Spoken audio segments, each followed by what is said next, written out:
اور دوسری حدیث شریف نبی المخارق رضی اللہ تعالی عنہ قال قال النبی صلی اللہ علیہ وسلم مررت لیلۃ اسری بی برجل مغیب فی نور العرش قلت من ھذا اھذا ملک قیل لا قلت نبی قیل لا قلت من هو قال ھذا رجل کان فی الدنیا لسانہ رطب من ذکر اللہ وقلبہ معلق بالمساجد ولم یستتب لوالدیہ۔ ابو المخارق رضی اللہ تعالیٰ عنہ سے روایت ہے، فرماتے ہیں کہ نبی صلی اللہ علیہ وسلم نے فرمایا جس رات مجھے معراج کرائی گئی میں گزرا ایک آدمی کے پاس سے جو عرش کے نور میں ڈوبا ہوا تھا۔ میں نے کہا یہ کون ہے؟ کیا یہ فرشتہ ہے؟ کہا گیا نہیں۔ میں نے کہا یہ نبی ہے؟ تو کہا گیا نہیں۔ میں نے کہا یہ کون بندہ ہے؟ کہا گیا یہ وہ آدمی ہے کہ دنیا میں اس کی زبان اللہ کے ذکر سے تر رہتی تھی اور اس کا دل مساجد میں اٹکا رہتا تھا اور والدین کو گالیاں بھی نہیں دلواتا تھا۔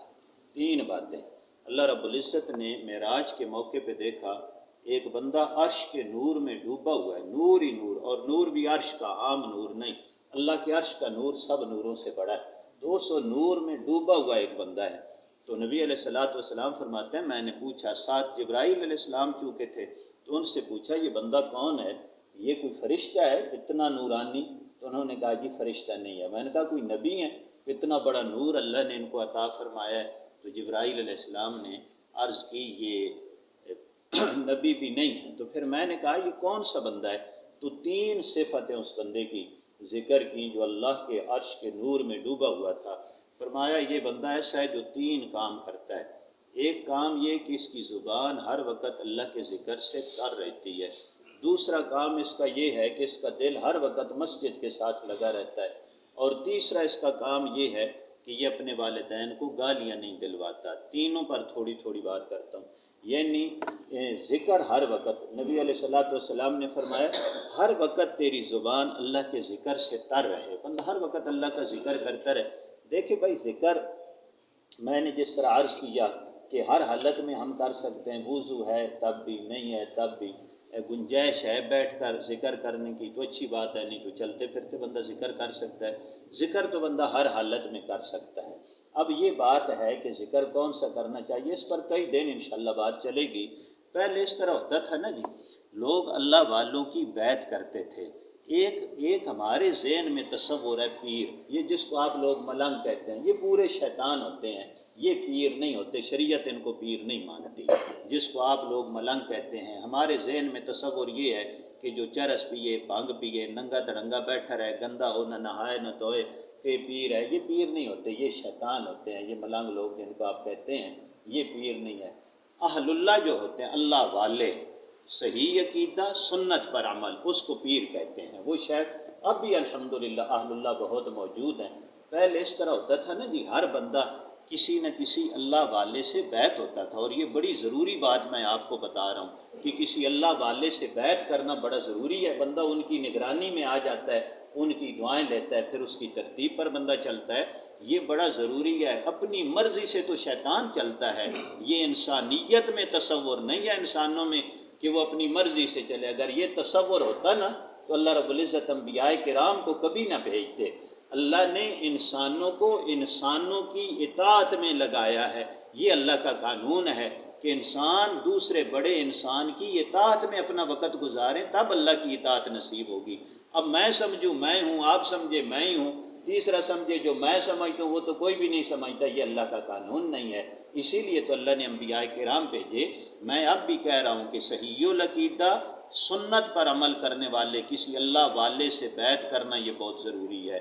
اس سے گناہوں کی جڑیں اکھڑ جاتی ہیں اور بندہ نیکی پر لگا رہتا ہے۔ بہرحال پہلے زمانے میں لوگ اہل اللہ سے بیعت ہوتے تھے نا تو وہ ذکر اذکار بتایا کرتے تھے بندے کے مزاج کے مطابق۔ اب لوگ آتے ہیں نا جی، مرید ہوتے ہیں، شاگرد ہوتے ہیں، جیسا مزاج ہوتا ہے نا بندہ ویسا اس کو عمل بتاتا ہے۔ اب نبی علیہ السلام کے پاس ایک بندہ آیا، اللہ کے رسول آپ مجھے فرمائیں، آپ نے فرمایا نماز کی پابندی کیا کر۔ ایک بندہ آیا، آپ علیہ السلام نے فرمایا زبان کی حفاظت کیا کر۔ ایک آیا جھوٹ نہ بولا کر۔ یعنی کہنے کا مطلب یہ ہے کہ جو کمزوری جس بندے کے اندر ہوتی ہے وہ دور کی جاتی ہے۔ ہمارے مفتی محمد شفیع رحمۃ اللہ علیہ فرماتے ہیں ایک بندہ میرے پاس آ کے بیٹھتا تھا اور باتیں بڑی کرتا تھا۔ خاموش بالکل نہیں، یہ ایک بڑی بری عادت ہے کہ بندہ دوسری جگہ جائے اور اپنی سنائے، یہ بری عادت ہے۔ تو کہتے بہرحال میں مہمان ہونے کے ناطے میری مجبوری تھی کہ میں خاموش ہوتا تھا، کیونکہ آنے والا بندہ مہمان ہوتا ہے، اس کا بڑا حق ہوتا ہے۔ کہتے میں اس کو سنتا رہتا تھا، لیکن میرا ٹائم بھی ضائع کرتا تھا اور فضولیات بھی سناتا تھا۔ کہتے اب تھوڑے عرصے کے بعد بیعت ہو گیا مجھ سے، کہتے حضرت مجھے بیعت کرے، فرماتے میں نے بیعت کر لی۔ اب کہنے لگے جی کوئی ذکر بتائیں، میں نے کہا تو خاموش بیٹھا کر، اب تیرا ذکر یہی ہے۔ یعنی اس کے اندر غلطی یہ تھی نا کہ بولتا زیادہ تھا، اب اس کی اصلاح یہ ہے کہ وہ چپ کر کے بیٹھے۔ آپ کو تو نہیں کہتا، لیکن باہر آپ کو ایسے بندے پتہ ہوں گے نا جو باتیں زیادہ کرتے ہیں، اس کو ذرا 1 گھنٹہ خاموش کرا کے بٹھاؤ، ٹھیک ٹھاک سیدھا ہو جائے گا، وہ بیٹھ ہی نہیں سکتا خاموش۔ تو ہر بندے کے اندر جیسی کمزوری ہوتی ہے نا، اللہ والے ویسے ذکر بتاتے ہیں۔ تو چونکہ ہم تو کسی اللہ والے سے بیعت ہی نہیں کرتے، ہم نے زیادہ سے زیادہ پیر ان ملنگوں کو سمجھا ہوا، اور یہ تو پیر ہے ہی نہیں، یہ تو پورے ابلیس ہیں۔ اس لیے درود شریف یا دوسرے ذکر اذکار جس طرح نمازوں کے بعد الحمدللہ، سبحان اللہ، اللہ اکبر، یہ 33 مرتبہ آیا، یہ ذکر اذکار کرنے چاہیے۔ اور رمضان المبارک میں بھائی ایسے ہے نا کہ بندہ ہر وقت عبادت میں ہے، سویا ہوا ہے پھر بھی عبادت میں ہے، کوئی کام کر رہا ہے پھر بھی عبادت میں، کیونکہ اس نے روزہ رکھا ہوا ہے۔ اب ایک بندہ مثلا آرام کرنا چاہتا ہے، اسے آرام کی ضرورت بھی ہے، کرے، شریعت بالکل منع نہیں کرتی۔ اب لیٹ گیا تو فوراً تو نہیں سو جائے گا نا جی، ذکر کرتا رہے، ذکر کرتے کرتے سو جائے گا تو سوتے ہوئے بھی اسے ذکر کرنے کا ثواب ملے گا۔ سو گیا ہے، سویا ہوا ہے، لیکن کیونکہ ذکر کرتے کرتے سو گیا ہے تو اسے انشاءاللہ سونے کی حالت میں بھی ذکر کرنے کا ثواب ملے گا۔ تو شریعت کا مزاج یہ ہے، نبی علیہ الصلوۃ والسلام نے اکثر حدیثوں میں یہ فرمایا کہ ہر وقت تمہاری زبان ذکر سے تر رہے تب ہی رہے گی نا جی، جب ہلتی رہے گی ذکر میں تب بھی تو تر رہے گی، ورنہ تو خشک ہو جاتی ہے۔ تو مطلب یہ ہے کہ ہر وقت اللہ کا ذکر کیا کرو۔ اور ایک بندہ یہ ہے، یہ جو اللہ کے عرش کے نور میں ڈوبا ہوا ہے، اس میں ایک صفت یہ ہے کہ یہ ذکر اللہ کا، اور دوسرا وَقَلْبُهُ مُعَلَّقٌ بِالْمَسَاجِدِ، اس کا دل مسجد میں لگا رہتا ہے۔ مسلمان کی علامت یہ ہے، فرمایا مسلمان مسجد میں ایسے خوش ہوتا ہے جیسے مچھلی پانی میں خوش ہوتی ہے، مچھلی کو پانی سے نکال دو تڑپنے لگ جاتی ہے۔ اور ہماری مصیبت یہ ہے کہ ہم مسجد میں آ کے تڑپنے لگ جاتے ہیں، گھڑی دیکھتے ہیں، ٹائم دیکھتے ہیں، کبھی ادھر خارش لگتی ہے، کبھی ادھر۔ آپ کو نہیں کہہ رہا، عمومی کہہ رہا ہوں، آپ تو ماشاءاللہ سکون سے بیٹھے رہتے ہیں، یہ گھڑی ابھی بولتی نہیں ہے تو آدھے اٹھ کے کھڑے ہوتے ہیں، کیونکہ ان کو ٹائم نہیں ہے نا بیچاروں کے پاس، بیزی لوگ ہیں۔ تو بہرحال یہ ہے کہ مسجد میں دل لگا رہے، ہر وقت باہر جائے اپنی مجبوری میں فوراً اللہ کے گھر میں واپس آئے۔ یعنی جس طرح مچھلی پانی میں خوش رہتی ہے، اس طرح مومن مسجد میں خوش رہتا ہے۔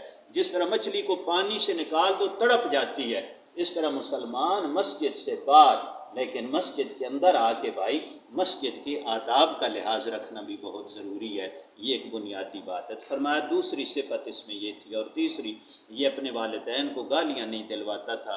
کچھ لوگ ایسے ہوتے ہیں نا، ایک نبی علیہ الصلوۃ والسلام نے فرمایا بھائی اپنے والدین کو گالیاں نہ دیا کرو۔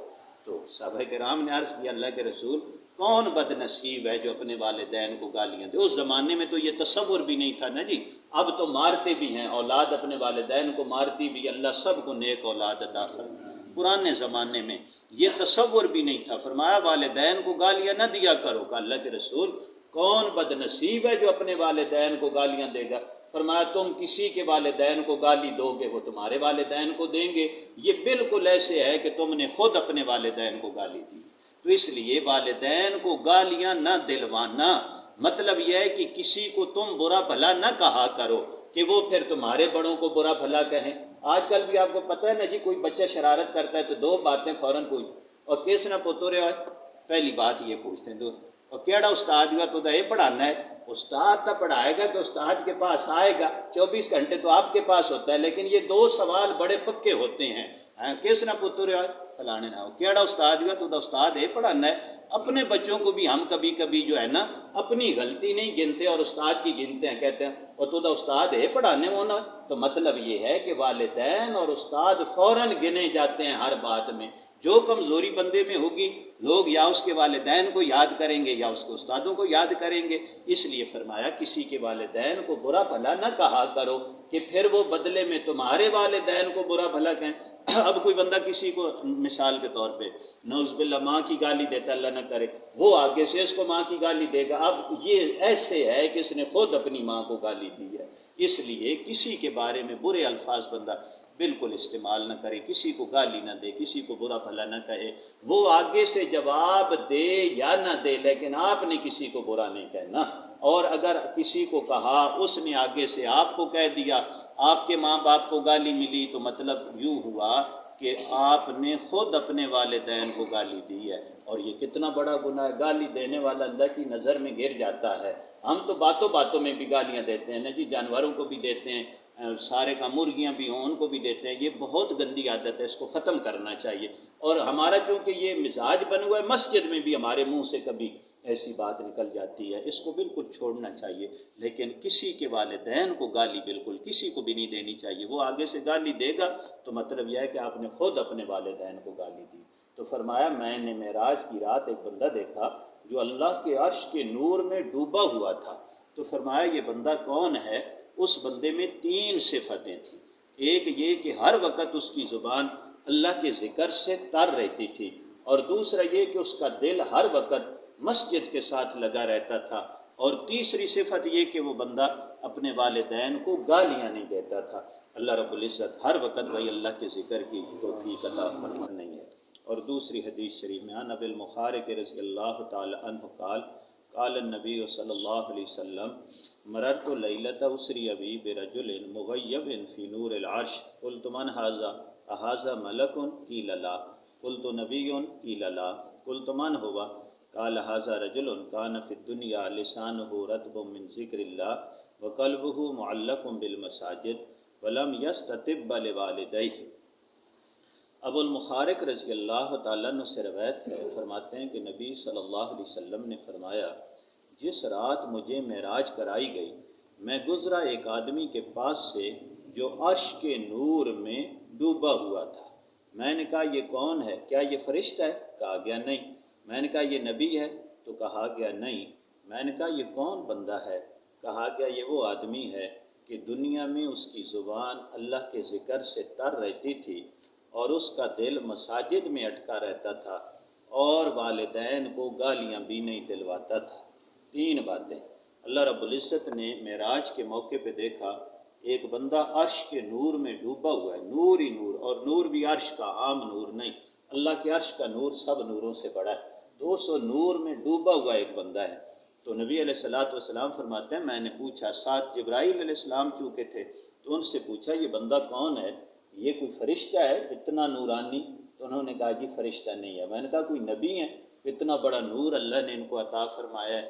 تو جبرائیل علیہ السلام نے عرض کی یہ نبی بھی نہیں ہے۔ تو پھر میں نے کہا یہ کون سا بندہ ہے؟ تو 3 صفتیں اس بندے کی ذکر کی جو اللہ کے عرش کے نور میں ڈوبا ہوا تھا۔ فرمایا یہ بندہ ایسا ہے جو 3 کام کرتا ہے۔ ایک کام یہ کہ اس کی زبان ہر وقت اللہ کے ذکر سے تر رہتی ہے۔ دوسرا کام اس کا یہ ہے کہ اس کا دل ہر وقت مسجد کے ساتھ لگا رہتا ہے، اور تیسرا اس کا کام یہ ہے کہ یہ اپنے والدین کو گالیاں نہیں دلواتا۔ تینوں پر تھوڑی تھوڑی بات کرتا ہوں۔ یعنی ذکر ہر وقت، نبی علیہ السلام نے فرمایا ہر وقت تیری زبان اللہ کے ذکر سے تر رہے، بندہ ہر وقت اللہ کا ذکر کرتا رہے۔ دیکھیں بھائی ذکر میں نے جس طرح عرض کیا کہ ہر حالت میں ہم کر سکتے ہیں، وضو ہے تب بھی، نہیں ہے تب بھی، گنجائش ہے بیٹھ کر ذکر کرنے کی تو اچھی بات ہے، نہیں تو چلتے پھرتے بندہ ذکر کر سکتا ہے۔ ذکر تو بندہ ہر حالت میں کر سکتا ہے۔ اب یہ بات ہے کہ ذکر کون سا کرنا چاہیے، اس پر کئی دن انشاءاللہ بات چلے گی۔ پہلے اس طرح ہوتا تھا نا جی، لوگ اللہ والوں کی بیعت کرتے تھے۔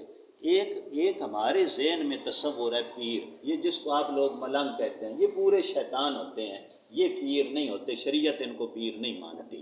جس کو آپ لوگ ملنگ کہتے ہیں، ہمارے ذہن میں تصور یہ ہے کہ جو چرس پیے، بھنگ پیے، ننگا تڑنگا بیٹھا رہے، گندا ہو، نہ نہائے نہ دھوئے، کہ پیر ہے۔ یہ پیر نہیں ہوتے، یہ شیطان ہوتے ہیں۔ یہ ملنگ لوگ جن کو آپ کہتے ہیں یہ پیر نہیں ہے۔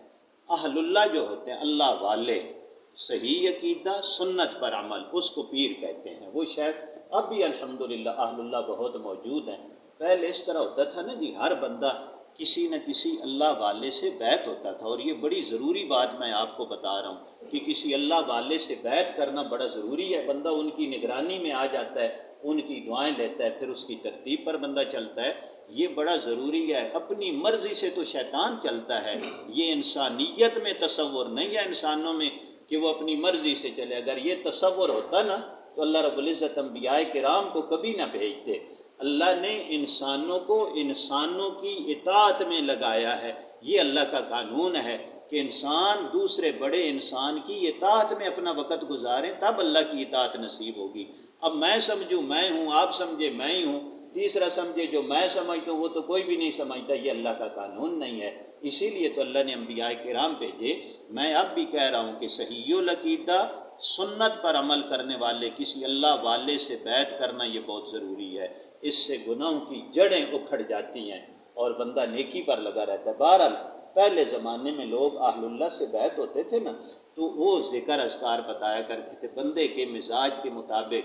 اب لوگ آتے ہیں نا جی، مرید ہوتے ہیں، شاگرد ہوتے ہیں، جیسا مزاج ہوتا ہے نا بندہ ویسا اس کو عمل بتاتا ہے۔ اب نبی علیہ السلام کے پاس ایک بندہ آیا، اللہ کے رسول آپ مجھے فرمائیں، آپ نے فرمایا نماز کی پابندی کیا کر۔ ایک بندہ آیا، آپ علیہ السلام نے فرمایا زبان کی حفاظت کیا کر۔ ایک آیا جھوٹ نہ بولا کر۔ یعنی کہنے کا مطلب یہ ہے کہ جو کمزوری جس بندے کے اندر ہوتی ہے وہ دور کی جاتی ہے۔ ہمارے مفتی محمد شفیع رحمۃ اللہ علیہ فرماتا ہے ایک بندہ میرے پاس آ کے بیٹھتا تھا اور باتیں بڑی کرتا تھا، خاموش بالکل نہیں۔ یہ ایک بڑی بری عادت ہے کہ بندہ دوسری جگہ جائے اور اپنی سنائے، یہ بری عادت ہے۔ تو کہتا بہرحال میں مہمان ہونے کے ناطے میری مجبوری تھی کہ میں خاموش ہوتا تھا، کیونکہ آنے والا بندہ مہمان ہوتا ہے، اس کا بڑا حق ہوتا ہے۔ کہتے میں اس کو سنتا رہتا تھا لیکن میرا ٹائم بھی ضائع کرتا تھا اور فضولیات بھی سناتا تھا۔ کہتے اب تھوڑے عرصے کے بعد بیعت ہو گیا مجھ سے، کہتے حضرت مجھے بیعت کرے، فرماتے میں نے بیعت کر لی۔ اب کہنے لگے جی کوئی ذکر بتائیں، میں نے کہا تو خاموش بیٹھا کر، اب تیرا ذکر یہی ہے۔ یعنی اس کے اندر غلطی یہ تھی نا کہ بولتا زیادہ تھا، اب اس کی اصلاح یہ ہے کہ وہ چپ کر کے بیٹھے۔ آپ کو تو نہیں کہتا لیکن باہر آپ کو ایسے بندے پتہ ہوں گے نا جو باتیں زیادہ کرتے ہیں، اس کو ذرا 1 گھنٹہ خاموش کرا کے بٹھاؤ، ٹھیک ٹھاک سیدھا ہو جائے گا، وہ بیٹھ ہی نہیں سکتا خاموش۔ تو ہر بندے کے اندر جیسی کمزوری ہوتی ہے نا اللہ والے ویسے ذکر بتاتے ہیں۔ تو چونکہ ہم تو کسی اللہ والے سے بیعت ہی نہیں کرتے، ہم نے زیادہ سے زیادہ پیر ان ملنگوں کو سمجھا ہوا، اور یہ تو پیر ہے ہی نہیں، یہ تو پورے ابلیس ہیں۔